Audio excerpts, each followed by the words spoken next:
আচ্ছা, class 9 chapter 16 দাগের অঙ্ক। এটি বৃত্তাকার মাঠের বৃত্ত বরাবর এক প্রান্ত থেকে অপর প্রান্ত যেতেই নাসিপাত যে সময় লাগে মাঠের ব্যাস বরাবর অতিক্রম করতে তার থেকে 45 সেকেন্ড সময় কম লাগে। নাসিপার গতিবেগ মিনিটে 80 মিটার হলে মাঠের ব্যাসের দৈর্ঘ্য কত? আচ্ছা, এখানে মাঠের পরিধি হচ্ছে 2πr, মাঠের ব্যাসের দৈর্ঘ্য তাহলে কী হবে 2r।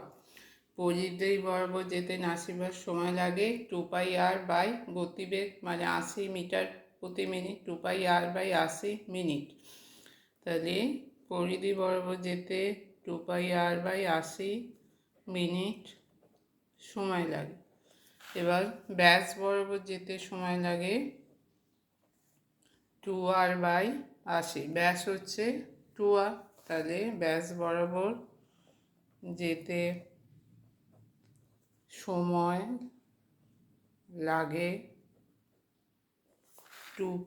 2r by 80 minute. আচ্ছা, এবার কি বলেছে যে পরিধি বরাবর যেতে যা সময় লাগে, পরিধি বরাবর যেতে যা সময় লাগে মাঠের ব্যাস বরাবর অতিক্রম করতে তার থেকে 45 সেকেন্ড সময় কম লাগে, মানে ব্যাস বরাবর যেতে সময় কম লাগে। তাহলে 2πr মাইনাস 80 এইটার যা সময় তা থেকে ব্যাস বরাবর যেতে সময়টা বাদ দিলে যেটা হবে সেটা হবে 45 সেকেন্ড। এখানে আছে মিনিট, তার সেকেন্ডকে মিনিট করলে 45 বাই 60 মিনিট। আচ্ছা, এখানে হচ্ছে লসাগু 80, 2r আমি বাইরে বের করে নেব, তাহলে পাই মাইনাস 1, 45 বাই 60।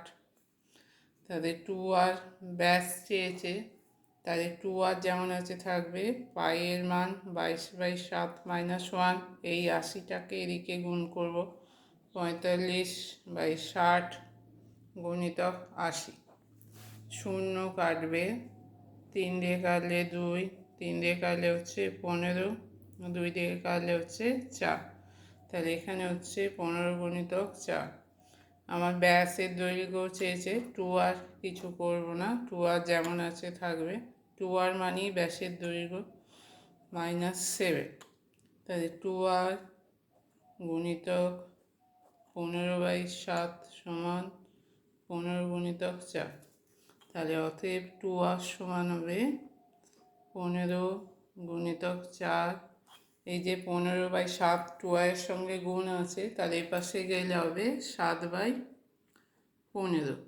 15 15 কাটবে, 2r সমান হচ্ছে 28। তাহলে এইটাই ব্যাসের দৈর্ঘ্য, অতএব ব্যাসের দৈর্ঘ্য সমান হচ্ছে 28 সেমি, 28 মিটার। এখানে আছে মিটার, তাহলে ব্যাসের দৈর্ঘ্য হবে 28 মিটার।